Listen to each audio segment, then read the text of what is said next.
পৃথিবী জুড়ে যে পিরামিডগুলো আছে তার মধ্যে আমরা মিশরের পিরামিডের নাম তো শুনেছি এবং এটাও জানি যে মিশরের পিরামিড যেখানে মৃতদেহ তার মধ্যে রাখা হতো এবং তার প্রয়োজনীয় জিনিসপত্র তার সঙ্গে রাখা হতো, কারণ মিশরীয়রা বিশ্বাস করতো পরজন্মে এবং তারা এটাও বিশ্বাস করতো মৃত্যুর পরে যে জীবনটা আসে সেখানে সেই সমস্ত জিনিসপত্র তাদের কাজে লাগে, প্রয়োজনীয় জিনিসপত্র। এবং সেটা স্পেশালি কোনো গরিব মানুষদের জন্য নয়, যারা তখনকার রাজা ছিলেন, ফেরাও ছিলেন বা খুব উচ্চপদস্থ কর্মচারী তাদের জন্য, কারণ তারা স্বর্গবাসটাও স্বর্গবাসটাও যেন খুব ভালোভাবে করতে পারেন এরকম একটা ধারণা থেকে পিরামিডগুলো তৈরি। কিন্তু পরবর্তীতে দেখা যায় যে পিরামিডের মধ্যে কোনো রকমভাবে কোনো সমাধি নেই।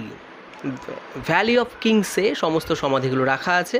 তাহলে পিরামিডের মধ্যে কী ছিল? মিশরের পিরামিডের মধ্যে যে কনস্পিরেসি থিওরিগুলো আছে, যেটার সঙ্গে বিজ্ঞানের একটা বড় কনফ্লিক্ট আছে। প্রথম কনফ্লিক্টটা হচ্ছে যে মিশরের যে পিরামিডটা, সেই পিরামিডটা অনেকে বলছেন যে এটা ছিল কোনো একটা বিদ্যুৎ কেন্দ্র, যেরকম নিকোলা টেসলা যেরকম একটা বিদ্যুৎ কেন্দ্র তৈরির কথা ভেবেছিলেন বা কিছুটা সফলও হয়েছিলেন, সেটা ওয়্যারলেস ট্রান্সমিশন অফ ইলেকট্রিসিটি সেরকম কিছু তৈরি করার জন্য। অথবা এটা ছিল মহাবিশ্বের সঙ্গে যোগাযোগের একটি মাধ্যম এবং লিও নক্ষত্রমণ্ডলীর সঙ্গে পিরামিডের একটা সাদৃশ্য আছে।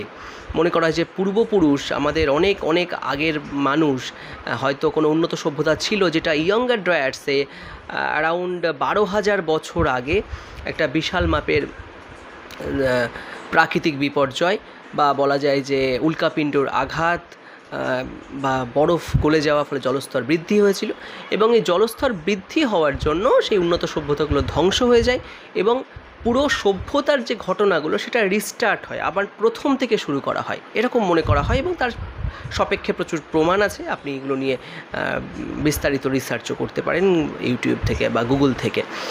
এবার এখানকার যে মূল প্রশ্নটা, তাহলে মিশরের পিরামিড নিয়ে যেরকম কথাটা বললাম, এরকম কনস্পিরেসি দেখুন ওই সমসাময়িক সময়ে বা তার পরবর্তী সময়ে বা তার আগের সময়ে সারা পৃথিবী জুড়ে পিরামিড তৈরি হয়েছিল। এই নিয়ে একটা ভিডিও আমি অলরেডি ভয়েস ওভার করেছি, তো এখানে বিস্তারিত না, এখানে সংক্ষেপে বলার চেষ্টা করছি। মেক্সিকোতে টিহুটিহুয়াকান একটা পিরামিড আছে, যেটা মিশরের পিরামিডের মতো অতটা বড় নয়, চওড়ায় অনেকটা বড় বেশি। মেক্সিকো সিটি থেকে পাশেই একটা সমতল ভূমির ওপর তৈরি করা। আজটেক সভ্যতা যখন 1300 শতাব্দীতে, মানে ধরুন আজ থেকে প্রায় 700-800 বছর আগে যখন ওই নগরে গিয়ে পৌঁছালো, সেখানকার ধ্বংস অবশেষ দেখে তারা শহরটাকে ভালোবাসতে লাগলো, যে এত সুন্দর একটা শহর ধ্বংস হয়ে গেছে তবুও তাকে ভালো লাগছে। সেই জন্য সেই শহরটাকে তারা থাকা শুরু করলো এবং তাদের যে পূর্বপুরুষ তারা যারা এই পিরামিডটা তৈরি করেছিল খ্রিস্টপূর্ব প্রথম শতাব্দীতে, তাদের এই পিরামিডটা একটু রহস্যময়। কেন রহস্যময়? এই পিরামিডের সঙ্গে প্লেডিয়াস নক্ষত্রমণ্ডল একটা সংযোগ করা হয়েছে, মানে প্লেডিয়াস নক্ষত্রমণ্ডল যেভাবে আকাশে ছড়ানো ঠিক সেইভাবে পিরামিডের স্ট্রাকচারগুলো বা ছড়িয়ে ছিটিয়ে রাখা হয়েছে, যাতে এর একটা কপি করা যায় বা এর সঙ্গে একটা সাযুজ্য রাখা যায়। এবার এখানেই কনস্পিরেসি থিওরিজদের মত হচ্ছে, যদিও এটা প্রত্নতাত্ত্বিকরা অতটা বিশ্বাস করেন না, কারণ এটা মনে করেন যে হ্যাঁ ওরা পাথর সাজিয়ে তৈরি করেছে, কিন্তু এই চাষ করা লোকগুলো যারা চাষবাস করতো এত জ্যামিতিক জ্ঞান কী করে তাদের মধ্যে এলো, কে তাদের শেখালো, এটা একটা বড় প্রশ্ন। এটা মিসিং লিঙ্ক থেকে যায়, যেরকম মিসিং লিঙ্ক থেকে যায় আমাদের বিবর্তনের সঙ্গে বর্তমান সময়। বিবর্তন হয়েছে বিভিন্ন কারণে, কিন্তু মাঝখানে কোথাও মিসিং লিঙ্ক। এখানে কনস্পিরেসি থিওরিস্টরা বলেন যে হয়তো এই মিসিং লিঙ্কটা তৈরি হয়েছে কোনোভাবে একটা ডিএনএ মডিফিকেশনের মাধ্যমে, যেটা অন্য কোনো উন্নত সভ্যতার মানুষ করেছিল, নাহলে মানুষের পক্ষে এরকম দ্রুত হারে চেঞ্জ হওয়াটা সম্ভব নয় বা এত বড় মস্তিষ্ক হওয়া সম্ভব নয়। যাই হোক, অনেকগুলো টপিক একসঙ্গে বলে ফেলছি, একটু খিচুড়ি মনে হতে পারে। তো এই যে পিরামিডটা, এই যে টিহুটিহুয়াকানের যে পিরামিড, এটাকে বলা হয় স্টার গেট পিরামিড। অর্থাৎ এখান থেকে এর সঙ্গে মানুষের সঙ্গে এক্সট্রাটেরিস্ট্রিয়াল বিইংদের একটা সংযোগ ঘটতে পারে বলে মনে করা হয়, কারণ এর নিচে একটা গহ্বর আছে এবং সেই গহ্বরটা প্রায় 100 মিটার লম্বা। সেই গহ্বরের মধ্যে অনেক ধাতব পাত্র পাওয়া গেছে, তার মধ্যে পারদ পাওয়া গেছে। মনে করা হয় যে কোনো একটা কানেকশন হয়তো ছিল বহু বছর আগে এবং সেটা ধ্বংস হয়ে যাওয়ার ফলে পুরোপুরি এই রিভার্স ইঞ্জিনিয়ারিংটা করা যায় না যে কীভাবে ওটা তৈরি হয়েছে, কীভাবে কোথা থেকে এসছে, এরকম একটা মনে করা হয়। তো সারা পৃথিবী জুড়ে যে পিরামিড, তার সঙ্গে কোনো না কোনোভাবে একটা উন্নত প্রযুক্তি, উন্নত সভ্যতা, এবং সেই উন্নত সভ্যতার সঙ্গে সেই সময়কার মানে আজ থেকে প্রায় 12-13 হাজার বছর আগের সভ্যতার একটা কানেক্টিভিটির কথা বলা হচ্ছে, একটা মিসিং লিঙ্কের কথা বলা হচ্ছে। এটা বেশ ইন্টারেস্টিং একটা ম্যাটার। এটা এটা এটা এটা মানব সভ্যতার ইতিহাসের অন্ধকারময় দিককে তুলে ধরে এবং সম্ভবত নতুন ইতিহাসের সূচনা এখান থেকে হতে পারে। তো এখানে আমার যে মতামত যে না, এরকম যে পিরামিডগুলো আছে সারা পৃথিবী জুড়ে, তাদেরকে আরও ব্যাপকভাবে বিশ্লেষণ করা উচিত। যদিও বহু কিছু হারিয়ে গেছে, কিছুই নেই বলতে গেলে, তবুও কেন এগুলো তৈরি হলো, এর সঙ্গে কানেকশান কী, এবং মানুষ কী হয়েছে পরবর্তী সময় ধর্মীয় বিশ্বাস যখন মানুষের মধ্যে এসছে, যে মহান সৃষ্টিকর্তার কথা যখন মানুষ মনে করেছে, সেটা বিভিন্ন ধর্মে বিভিন্ন নামে পরিচিত হলেও সেই সৃষ্টিকর্তাকে খুশি করতে গিয়ে মানুষকে একসময় মানুষের নরবলি হতো।